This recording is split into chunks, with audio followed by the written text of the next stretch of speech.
I never thought I'd be sitting in my son's kitchen, watching my daughter-in-law Diana throw my mother's antique china plates against the wall, one by one. This old junk. This is what you're crying about, Margaret. Each crash made me flinch, but it was my 82-year-old mother's silent tears that truly broke me. Diana's face was twisted with a kind of hatred I'd never seen before, not in the 7 years she'd been married to my son. Your precious family heirlooms mean nothing in my house, she hissed, reaching for another plate. I lunged forward to stop her, but then she pulled out her phone, opened her banking app, and thrust it in my face. $4,327 mortgage payment. Every month for 6 years, my name only. My blood ran cold as I looked at the screen, then at my son Michael standing in the doorway, his face a mask of shame. That was the moment I realized my perfect family was built on a foundation of lies. I should back up and tell you how we got here. My name is Margaret, and I've spent my entire adult life believing that family comes first, always. My husband Robert and I raised our only son Michael in Cedar Rapids, Iowa, where Robert worked as a high school principal, and I taught 3rd grade for 32 years. We weren't wealthy, but we saved what we could, putting away $200 every month for Michael's college fund, skipping vacations some years to make it happen. We had dreams of him becoming a doctor or lawyer, something stable and respectable. Instead, Michael fell in love with photography, and while we worried about his future, we supported him. Follow your passion, I told him, even as Robert quietly worried about financial security. I still remember the smell of Robert's aftershave as he hugged Michael goodbye on his first day at art school, whispering, "Make us proud, son." Michael met Diana during his 2nd year at the Chicago Institute of Arts. She was studying fashion design, tall, strikingly beautiful, with perfect posture and a confidence that seemed to fill any room she entered. The first time Michael brought her home for Thanksgiving, I noticed how she examined our modest home, her eyes lingering on our old furniture, the outdated kitchen. There was a slight curl to her lip, so subtle I thought I might have imagined it, but she was polite, helped with the dishes, and Michael looked at her like she hung the moon. "Mom," he whispered to me while Diana was in the bathroom, "I think she's the one." His eyes were bright with a kind of hope I couldn't bear to question. I squeezed his hand and smiled, ignoring the knot forming in my stomach. Would our simple life ever be enough for someone like her? The wedding was small but elegant. Diana's parents paid for most of it, something they made clear in every conversation. Her father owned a successful chain of high-end furniture stores across the Northeast, and their home in Connecticut was featured in some architectural magazine I'd never heard of. At the rehearsal dinner, Diana's mother, Vivian, clinked her crystal glass and announced, "We're so happy to welcome Michael into our family, even if he comes from humbler beginnings." She smiled at me across the table, but her eyes were cold. Robert squeezed my knee under the table, a silent reminder to let it go. "Just different values," he murmured. But what were our values worth when Diana's parents gifted them a down payment on a beautiful colonial-style house in an exclusive Boston suburb as a wedding present? Michael seemed almost embarrassed when he told us, quickly adding, "It's just a loan, really. I'll pay them back when my photography business takes off." After the wedding, the visits became less frequent. Michael and Diana were busy building their lives in Boston, and we understood that. Robert retired, then got sick pancreatic cancer that moved too quickly for any of us to process. The medical bills piled up despite our insurance, and I found myself dipping into our savings, the money we'd set aside for traveling in our golden years. I didn't tell Michael how bad things were. He had his own life to worry about. The day Robert died, it was snowing fat, heavy flakes that muffled the world outside the hospital room. I held his hand until it grew cold, then called Michael. He and Diana flew in for the funeral, stayed 3 days, and flew back. "Mom, why don't you come stay with us for a while?" Michael offered as they were leaving. Diana's smile tightened, but she nodded. "Of course, Margaret. Whenever you're ready." I wasn't ready then. How could I leave the home Robert and I had built together? But I promised to visit soon, once I sorted through Robert's things and decided what to do next. 6 months later, I sold our house. The medical bills had left me with little choice, and rattling around in that big empty house was making the grief worse. I told Michael I was thinking of getting a small apartment, and that's when he insisted I come live with them. "We have that guest suite in the basement, Mom. It's practically its own apartment. You could have your privacy but not be alone." He sounded so eager, so certain it was the right solution. I hesitated, thinking about Diana's tight smile at the funeral. But Michael was my son, my only family now that Robert and my younger sister were gone.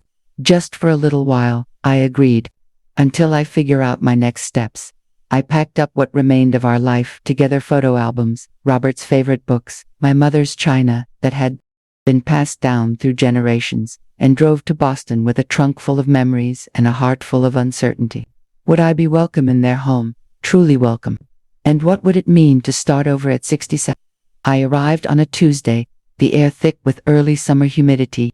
Michael helped carry my bags down to the basement suite, which was beautiful but felt like a hotel room, impersonal, with none of the warmth of a lived-in space. Diana gave me a quick tour of the house, her voice taking on the tone of a museum docent. We just had the kitchen remodeled.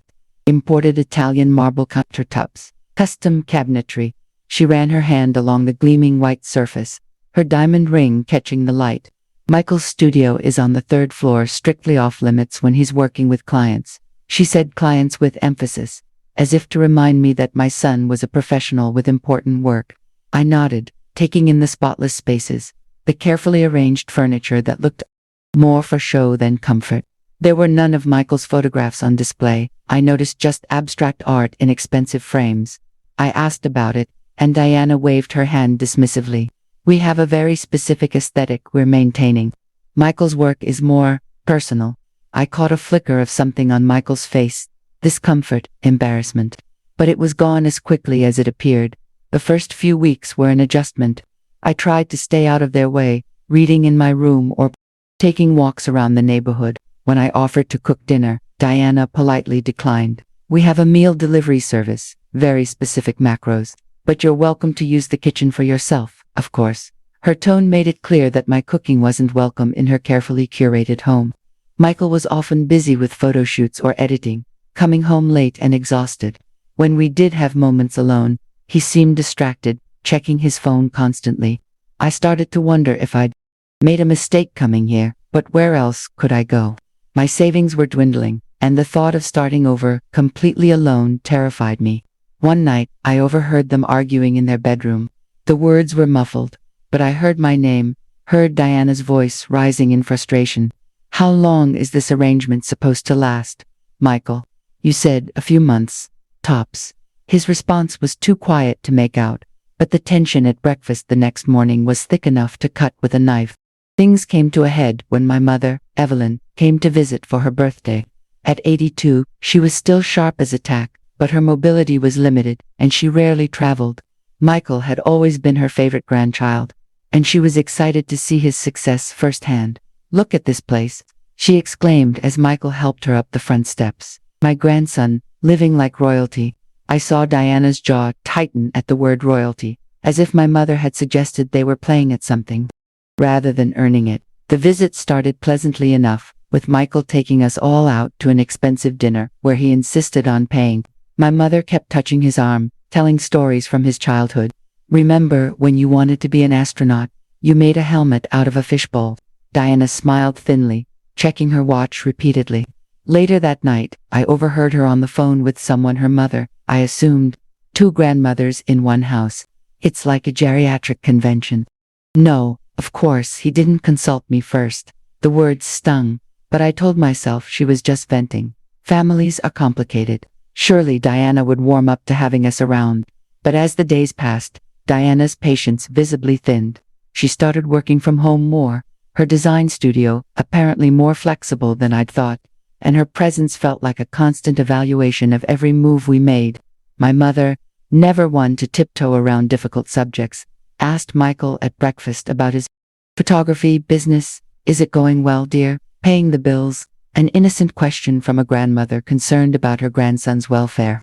But Diana's coffee cup hit the saucer with a sharp clink. Michael shifted uncomfortably.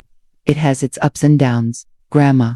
That's the creative life. Diana's laugh was like ice cracking. Ups and downs. That's one way to put it. My mother, sensing the tension, tried to change the subject, mentioning a china cabinet she was thinking of giving me. It would look lovely in your suite, Margaret, the one with Mother's china in it. Diana's eyes flashed.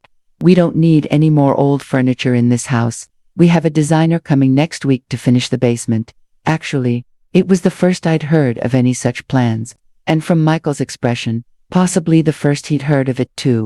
After breakfast, I helped my mother to the guest room for her nap, then sought out Michael in his studio, breaking Diana's rule, but needing answers. He was sitting at his computer, not editing photos but scrolling through job listings. When he saw me, he quickly closed the browser, but not before I caught a glimpse of corporate photography positions. The studio was immaculate but empty, no clients, no shoots in progress.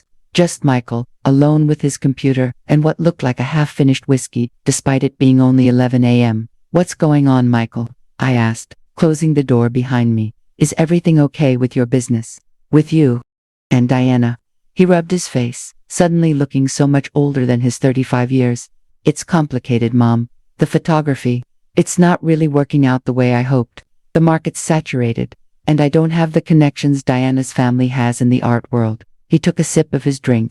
"I've been shooting corporate headshots, product photography, boring stuff that pays the bills, or would pay the bills, if we didn't have so many. I thought about Diana's designer clothes, the luxury cars in the driveway, the constant renovations. Does Diana know you're struggling?" Michael's laugh was hollow. "Diana's the one paying for everything, Mom, has been for years." The revelation hit me like a physical blow. All this time, I'd thought my son was building a successful career, a life he'd earned. Instead, he was living on his wife's money, or worse, her parents' money. What did that mean for him? For his pride, his independence? And why had he let me believe otherwise? I didn't confront him further that day, seeing how defeated he already looked. Instead, I went back downstairs, my mind racing with questions and concerns. My mother was awake when I returned, sitting by the window with her crochet work. "Something's not right in this house, Maggie," she said, using my childhood nickname. "That girl looks at Michael like he's a disappointment, not a husband." I couldn't disagree, but I also couldn't bear to share what I'd just learned. How do you tell your elderly mother that her beloved grandson is essentially being kept by his wealthy wife? That night at dinner, the tension was unbearable. Diana barely spoke, tapping away at her phone between bites. Michael drank too much wine and tried too hard to keep the conversation going. My mother, never one for artifice, finally set down her fork and addressed Diana directly. "Young lady, is there something you want to say to us? Because your silence speaks volumes." Diana looked up, her expression momentarily surprised before settling into something harder. "I'm just tired, Evelyn. Tired of pretending everything is fine when it's not." Michael reached for her hand. "Diana, please, not now." She pulled away from him. "If not now, when? Your mother's been living here for 3 months with no end in sight. Your grandmother's visiting indefinitely.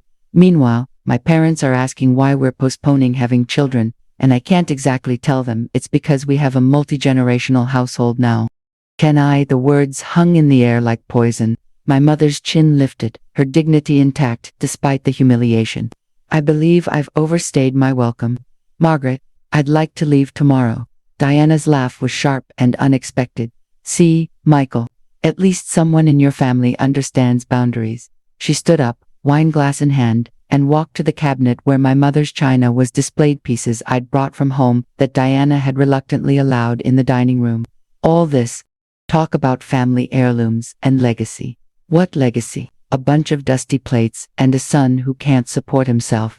She took a plate from the cabinet, examining it with exaggerated care. 70 years old, isn't that what you said, Evelyn? Passed down from your mother?" My mother nodded slowly, her eyes never leaving Diana's face. "My great-grandmother brought those from Scotland in 1892. They survived crossing an ocean in a wooden trunk." Diana's smile was terrible to behold. "But they won't survive me." And that's when she did it, smashed the first plate against the wall. The sound like a gunshot in the quiet dining room. Michael shouted, lunging toward her, but Diana was already reaching for another plate. "This old junk. This is what you're crying about, Margaret." The crash of the second plate seemed to echo through my entire body. My mother's silent tears fell as she gripped the edge of the table, too proud to flee but too devastated to speak.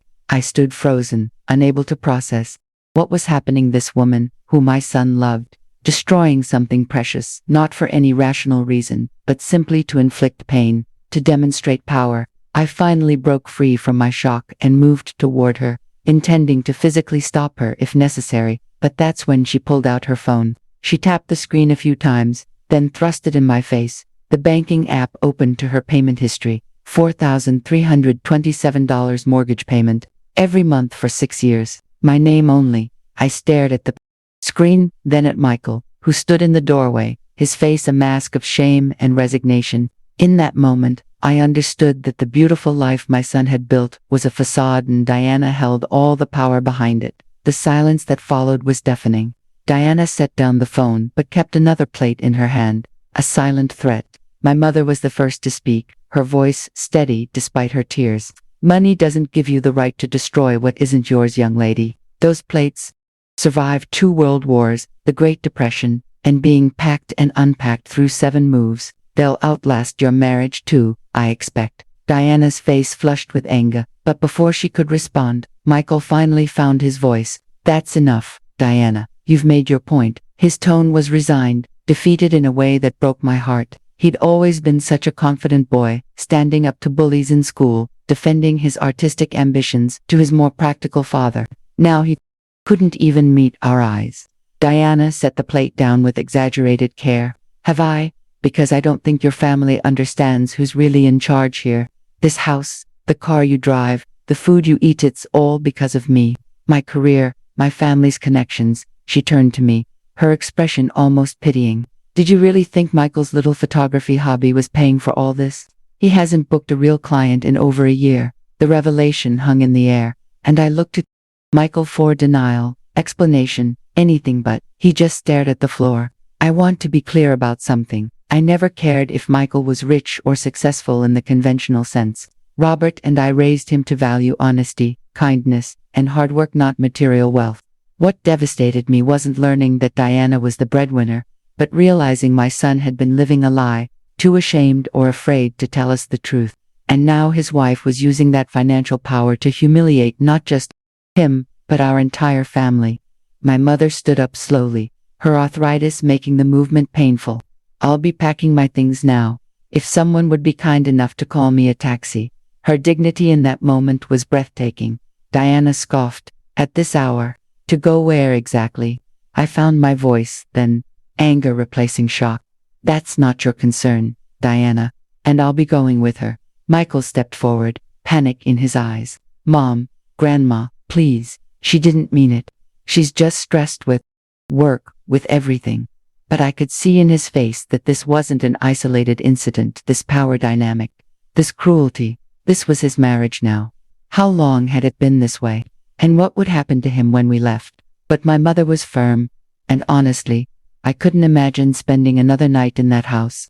We packed quickly, taking only what we needed for a few days. I couldn't bring myself to take the remaining china.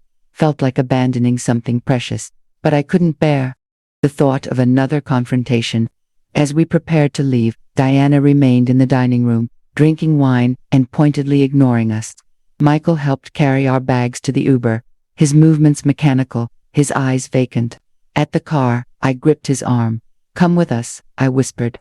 Whatever's happening here, we can figure it out together. For a moment, I thought he might agree. There was such longing in his face. But then he glanced back at the house, at the life he'd become entangled in, and slowly shook his head. I can't, Mom, it's complicated.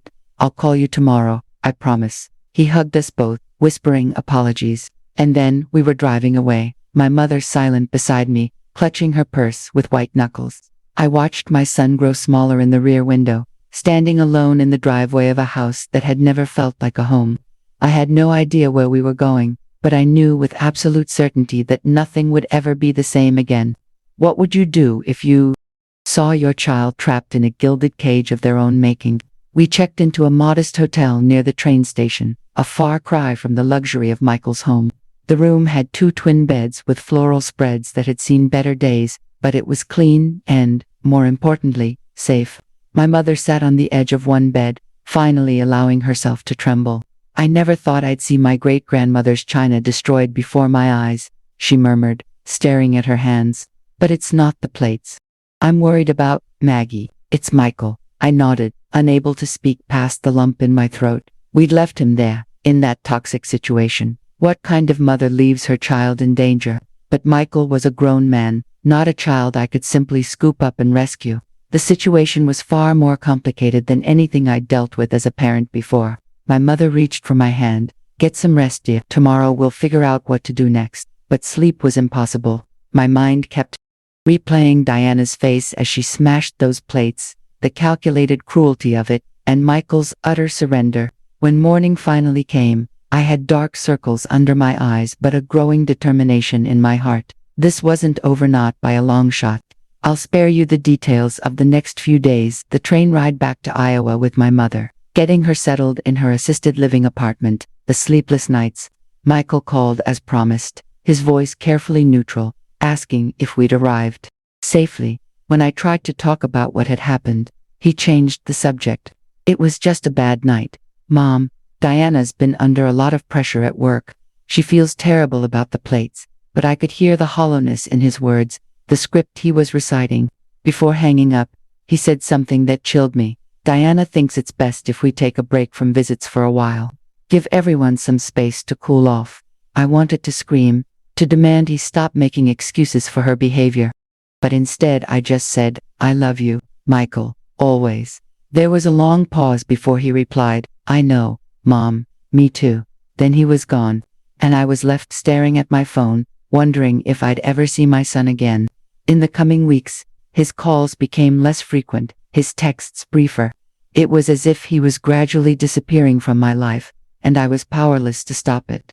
I'll never forget the date when I realized how serious things had become. June 17th, exactly 1 month after we'd left. After that was the day Michael missed calling me on my birthday for the first time in his adult life, not even a text message. That's when I knew I had to do something, but what? The answer came from an unexpected source. I was at the grocery store, mindlessly placing items in my cart, when I heard someone call my name. It was Ellen Prescott, who had taught history at the same high school as Robert Tsukwe. We hadn't been close friends, but there was comfort in seeing a familiar face. Margaret, I heard you were back in town. How's Michael doing in Boston? The question was innocent enough, but it pierced me like a knife. Before I knew what was happening, I was crying in the middle of the cereal aisle. Ellen's arm around my shoulders as I told her everything: the disastrous visit, Diana's cruelty, Michael's apparent captivity in a marriage where money was wielded as a weapon. Ellen listened without interruption, then gently guided me to the store's cafe. Over coffee, she shared something I hadn't known. Before teaching history, she had worked as a social worker specializing in domestic abuse cases. What you're describing, Margaret, is financial abuse. It's a form of control, just as damaging as physical violence in many ways. I shook my head, the term feeling too extreme. But Diana isn't abusing Michael. She's just controlling. Difficult. Ellen's eyes were kind but firm. Destruction of family heirlooms as punishment. Isolation from family. Complete financial control. These are textbook abusive behaviors, regardless of which spouse is perpetrating them. She reached into her purse and pulled out a business card. This is my friend, Teresa Lopez. She's a family therapist who specializes in these situations. Give her a call, not just for Michael, but for yourself. You need support to navigate this. That night, I stared at Teresa's card for hours, turning it over and over in my hands. Was Ellen right? Was my son in an abusive relationship? The thought was so painful I could barely stand it. I remembered how vibrant Michael had been in his youth, passionate about his photography, excited about life. The man I'd seen in Boston was a shell, going through the motions, afraid of his own wife. I picked up my phone and called the number on the card, half hoping it would go to voicemail. Instead, Teresa answered on the second ring, her voice warm and professional. I stumbled through an explanation of why I was calling, feeling almost embarrassed. My son? I think he might be in a difficult marriage situation. I don't know what to do. Teresa listened patiently, then asked if I could come in for an appointment the following day. Sometimes the hardest thing is watching someone we love struggle and not being able to fix it for them, she said. But there are ways to help without overstepping boundaries. I hung up feeling a tiny spark of hope for the first time in weeks. I didn't know if Teresa could help me reach Michael, but at least I was doing something instead of just worrying. Teresa's office was in an old Victorian house converted to professional spaces, with comfortable chairs and soft lighting that instantly put me at ease. She was younger than I expected, maybe in her early 40s, with kind eyes and an attentive manner. For nearly 2 hours, I poured out the whole story, not just the disastrous visit, but all the signs I'd missed over the years, the gradual isolation, Michael's diminishing sense of self. When I finished, Teresa didn't immediately offer solutions or judgments. Instead, she asked a question that caught me off guard. What do you think Michael needs right now? I opened my mouth to answer, then closed it again. What did he need? To leave Diana, obviously, to come home, to rebuild his life. But was that what he would want? Or was I projecting my own desires onto the situation? I don't know, I admitted finally. I just want him to be safe, happy. Teresa nodded. That's a good place to start. The tricky thing about situations like this is that we can't force someone to leave a relationship, even an unhealthy one. They have to make that choice themselves. She leaned forward slightly. But what we can do is make sure they know they have options, support, a way out when they're ready. We spent the rest of the session discussing practical steps, how to maintain communication with Michael without antagonizing Diana, resources I could quietly gather, ways to let him know I was there without pressuring him. I left with a plan and a follow-up appointment, feeling more grounded than I had in weeks. Over the next few months, I followed Teresa's advice carefully. I texted Michael regularly, keeping the messages light and supportive, never mentioning Diana directly or pushing him to talk about their relationship. Just thinking about you today, or remember that time we went fishing and you fell in the lake. Simple reminders of better times, of the bond we shared.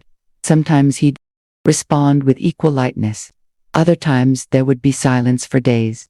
I documented everything, the pattern of responses, any concerning phrases, the increasing gaps in communication. I started a journal, recording dates, times, specific incidents I could recall from our visit and from throughout their relationship. August 3rd, Michael called, sounded tired, mentioned Diana was away for a work trip and he was enjoying the peace and quiet, then quickly backtracked. August 17th, no response. 2-3 texts over a week.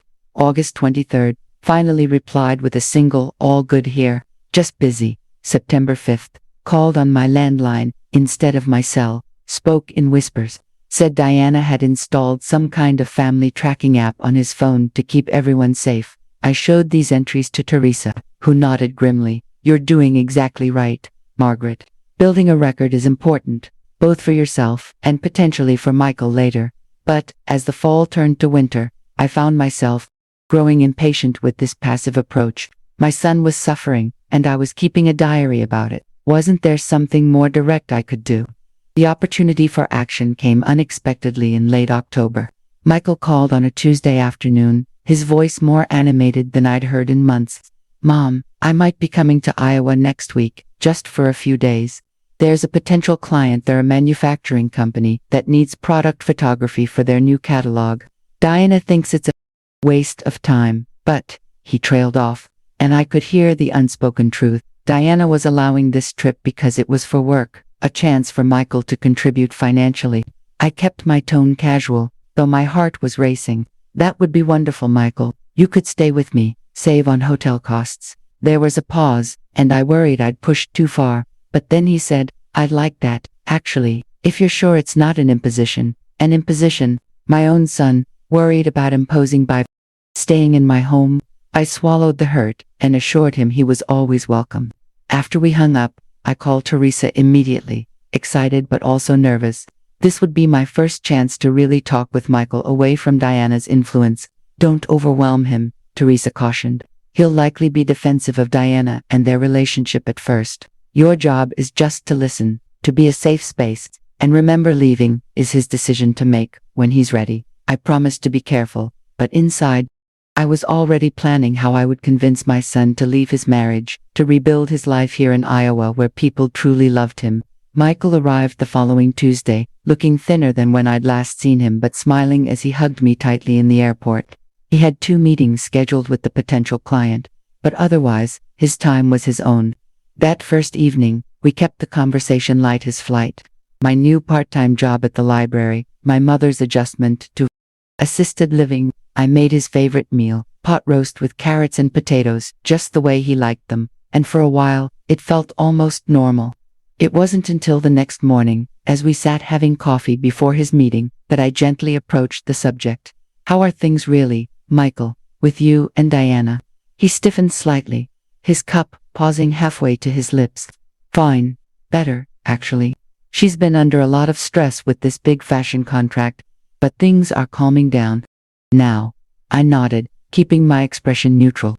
And your photography? Are you getting more clients? A flash of something pain. Embarrassment crossed his face. It comes and goes. This company could be a big break if it works out. He hesitated, then added in a quieter voice. Diana thinks I should just take a job at her father's company. Says it would be more stable. I took a deep breath, remembering Teresa's advice not to push too hard. What do you want, Michael? The question seemed to startle him, as if it had been a long time since anyone had asked. He stared into his coffee cup for what felt like an eternity before answering. I don't know anymore, Mom. I honestly don't know. That crack in his facade was all it took. Over the next 3 days, in bits and pieces, between his meetings and our shared meals, Michael began to open up.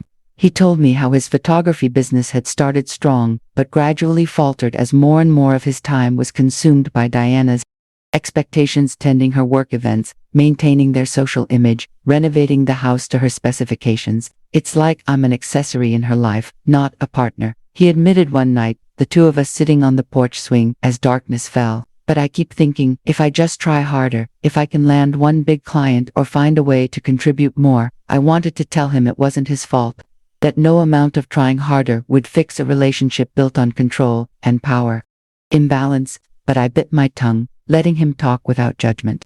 On his last night in Iowa, after a glass of wine turned into 2, he finally told me about the financial situation in stark terms. My name isn't on anything, Mom. Not the house, not the cars, not even our joint checking account. That's actually just her account that I have limited access to. My studio equipment, my camera gear, she bought it all. Reminds me of it whenever we fight. He rubbed his face, looking exhausted beyond his years. If I left, I'd have nothing. Start completely over at 35. I reached for his hand, squeezing it tightly. You'd have me. You'd have a place to stay for as long as you need it. And you'd have yourself back. Michael, isn't that worth something? He didn't answer, but that night, I heard him crying in the guest room, muffled sobs that broke my heart but also gave me hope. He was finally acknowledging the reality of his situation, and that was the first step toward change. The morning Michael left to return to Boston, he hugged me longer than usual at the airport's security line. Thanks for everything, Mom. It was good to just breathe for a few days. I held his face in my hands, this child I had raised, now a man trapped in a life that was suffocating him. Remember what I said. You always have a home here, whenever you need it. He nodded, his eyes suspiciously bright, then turned and walked through security without looking back. I watched until he disappeared from sight, then found the nearest bathroom and cried until I had no tears left. I had my son back for 4 precious days, only to send him back into the lion's den. Had I done enough? Said enough? On the drive home, I called Teresa and gave her a full report. She was encouraging but cautious. This was a huge step, Margaret. He's starting to see the reality of his situation. But now comes the hard part, the waiting. He knows he has options, but he has to be the one to take that final step.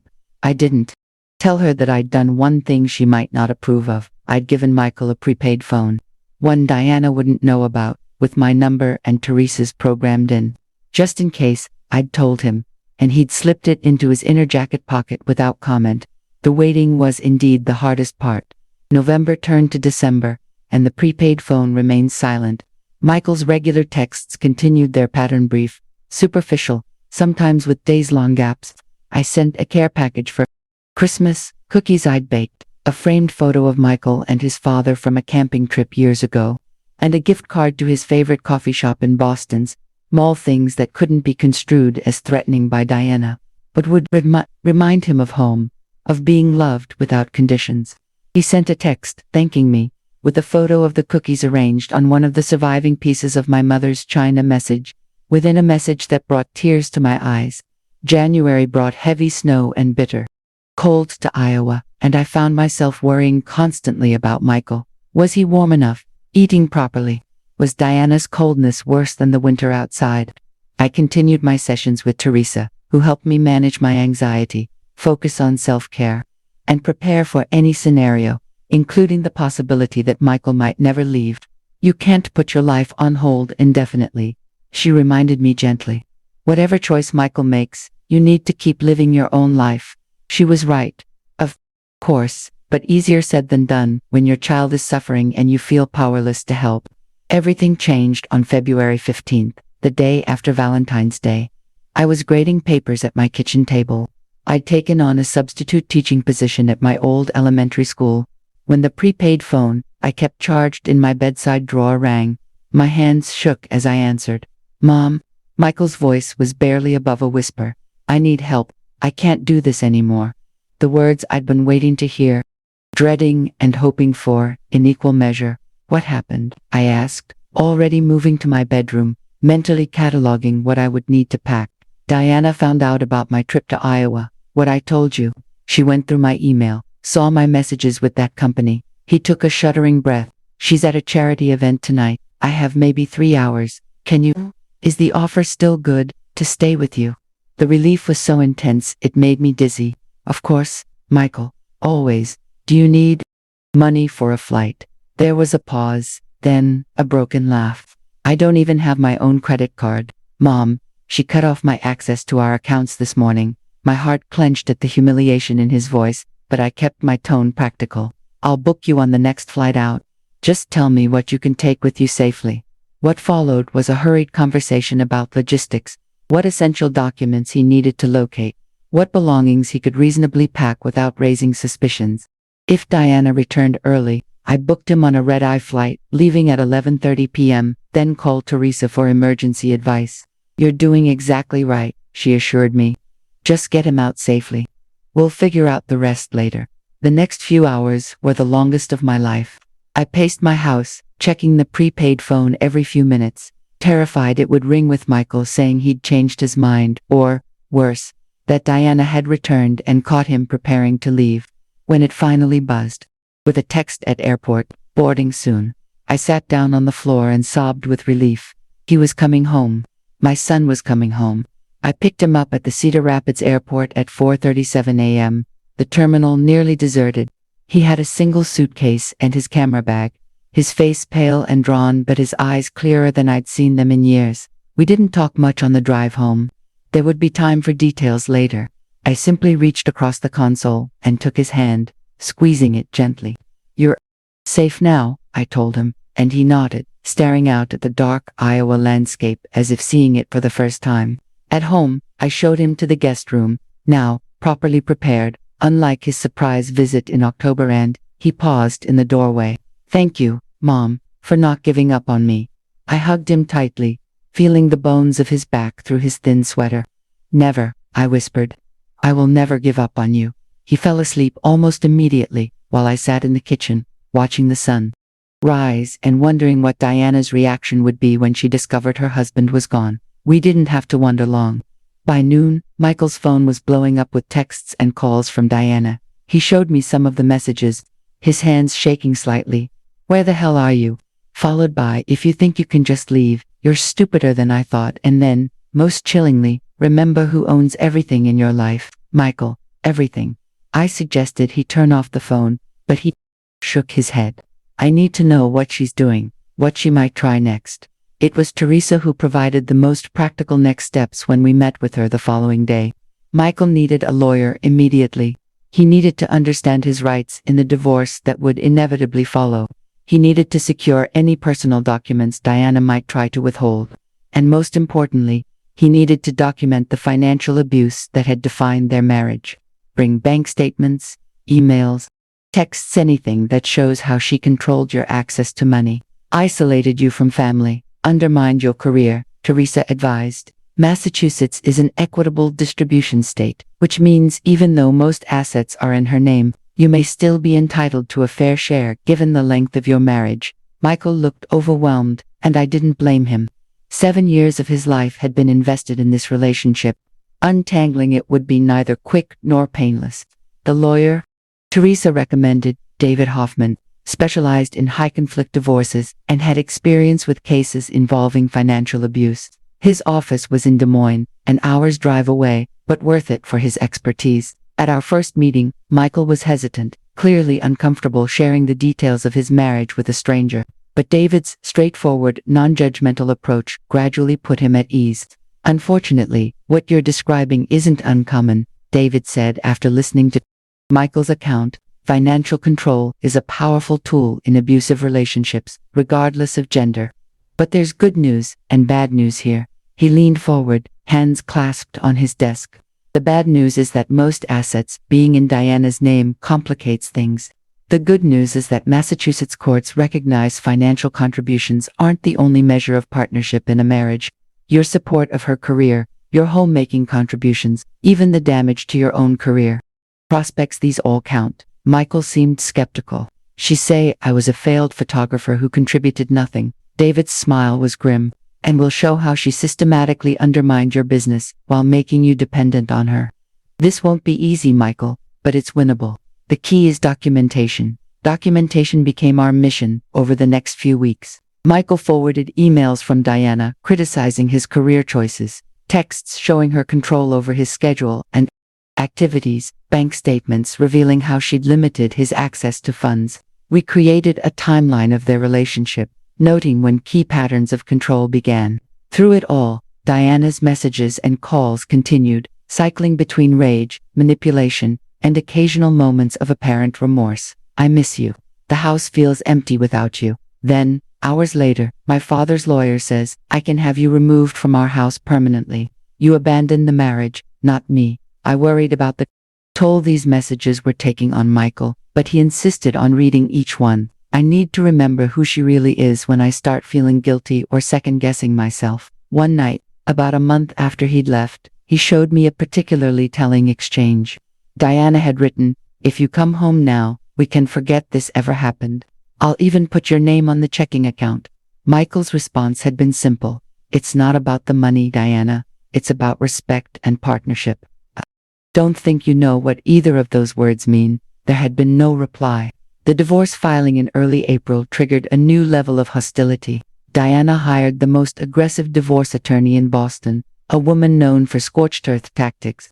Her first move was to claim Michael had abandoned the marriage without cause and should therefore receive nothing in the settlement. When that failed to gain traction, she switched strategies, claiming Michael had been financially irresponsible and that she had been forced to take control of their finances to prevent him from ruining them. David remained unruffled, methodically building our case. "She's digging herself deeper with these claims," he assured us. "The more she tries to justify her financial control, the more she confirms it existed." But the process was taking an emotional toll on Michael. Some days he seemed stronger, focused on rebuilding his life. Other days I'd find him staring blankly out the window, questioning every decision he'd ever made. Maybe I should have tried harder. Maybe if I'd been more successful with my photography. On those days, I'd gently remind him that no amount of success would have been enough for Diana, whose goal had never been partnership but control. Still, I worried about his fragile state, especially as the legal battle grew more contentious. In May, Diana escalated her tactics. She arranged for a moving company to pack up Michael's photography equipment, cameras, and personal belongings from their Boston home and ship them to Iowa, but not before accidentally damaging several expensive lenses and hard drives containing years of his work. The message was clear. If she couldn't control him, she would hurt what he valued most. But her plan backfired. The deliberate damage provided exactly the kind of evidence David had been looking for: tangible proof of her vindictiveness and desire to punish Michael for leaving. And amidst the carefully packed boxes, supervised by her, no doubt was one surprise: a small wooden case containing the remaining pieces of my mother's china, including a teacup with a note tucked inside. "I found these in the attic. Thought you might want them back." No signature, just a small printed card with the name and contact information of Diana's housekeeper, Maria. Michael stared at the cup, confused. Diana would never have sent these. She knows what they mean to us. I carefully unfolded the note, recognizing it wasn't Diana's handwriting. "I think Maria packed these specially, without Diana knowing." A small act of kindness in the midst of all this ugliness. This unexpected gesture from a stranger brought tears to my eyes. Even in the darkest situations, there are people who choose compassion over cruelty. It gave me hope that eventually, Michael would find his way to healing. The divorce proceedings dragged on through the summer, with Diana fighting every step of the way. But as more evidence of her controlling behavior emerged, including testimony from former friends and even one of Michael's ex-clients about how Diana had sabotaged a major photography opportunity, the tide began to turn. In August, David called with news. The judge was clearly skeptical of Diana's claims and had indicated that a financial forensic specialist's report supported Michael's account of financial abuse. "She's offering a settlement," David said, his voice carefully neutral. "Significantly more generous than her previous offers, though still less than what I think we could get if we continue to trial." The offer included a cash settlement of $275,000, return of all of Michael's professional equipment and personal belongings, and an agreement that Diana would cover his health insurance for 2 years. "She wants this over, and she wants to control the narrative," David explained. "Her family is concerned about publicity. The question is, do you want this over too, or do you want to keep fighting for what might be a larger settlement but with no guaranteed outcome?" It was Michael who answered, his voice steadier than I'd heard in months. "I want it over. I want to move forward with my life." The relief in his voice told me he'd made the right decision. Some battles are worth fighting to the end. Others are worth ending so you can begin to heal. The settlement was finalized in September, almost 7 months after Michael had fled in the night with a single suitcase. The money wasn't life-changing wealth, but it was enough to give him a fresh start, enough to rent a small studio space in Cedar Rapids, buy some new equipment to replace what had been damaged, and begin rebuilding his photography business on his own terms. He was still living with me, but I could see his confidence returning day by day. He volunteered to teach a photography workshop at the community center, began reconnecting with old friends from high school, and even went on a couple of casual dates though. He insisted he wasn't ready for anything serious. One evening in late October, as we sat on the porch enjoying an unseasonably warm evening, Michael turned to me with a serious expression. "I've been thinking a lot about what happened, trying to understand how I let things get so bad." I started to object, to tell him it wasn't his fault, that abusers are skilled at gradually increasing control until you don't recognize what's happening, but he held up his hand.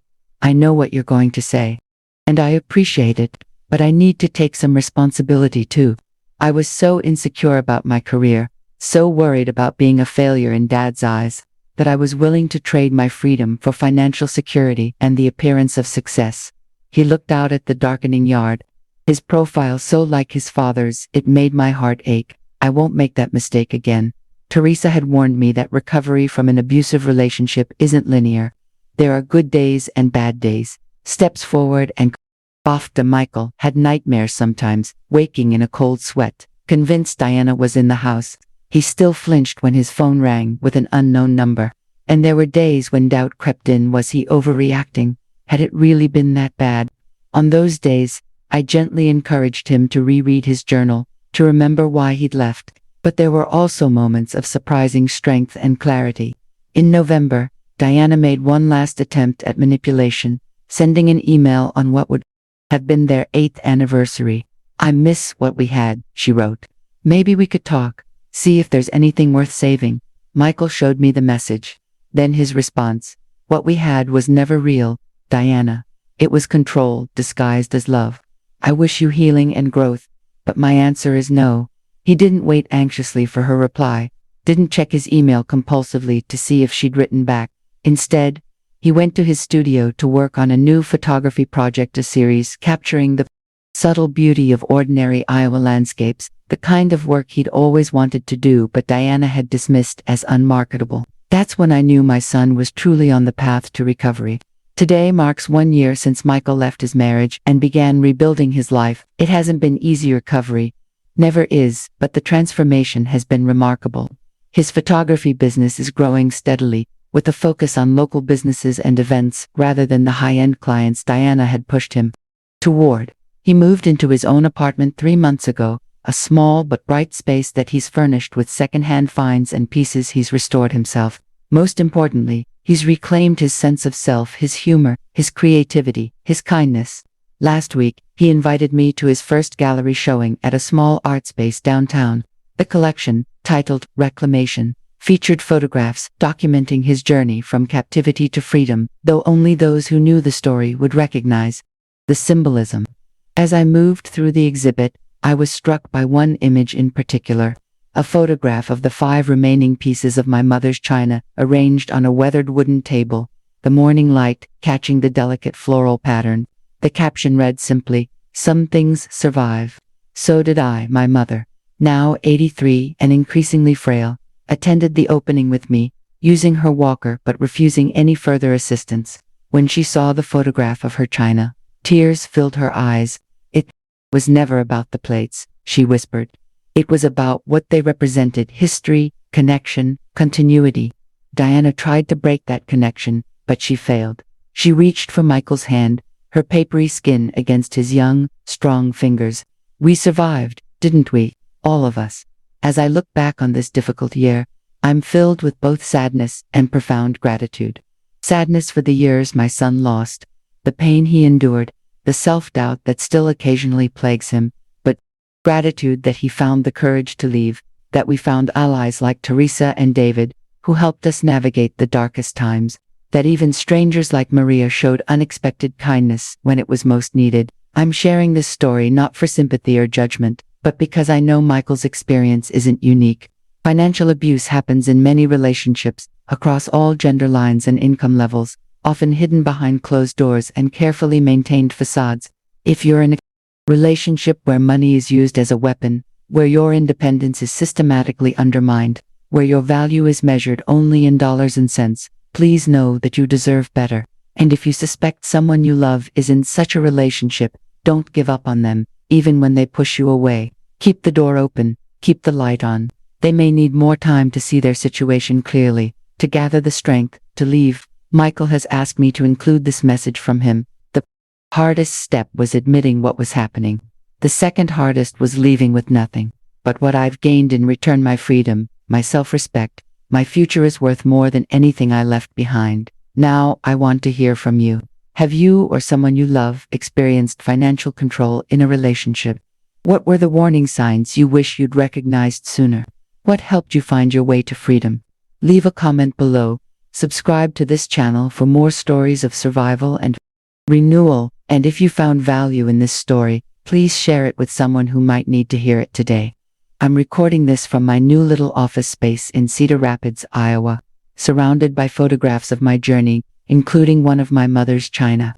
Broken but not destroyed, just like the family it represents. Remember, in our most broken moments, we often discover our greatest strengths. Thank you for listening to my story. Save this video if you ever need a reminder that it's never too late to reclaim your life. Share it with someone who needs courage to face their own difficult truths. And know that whatever battle you're fighting right now, you're not fighting it alone.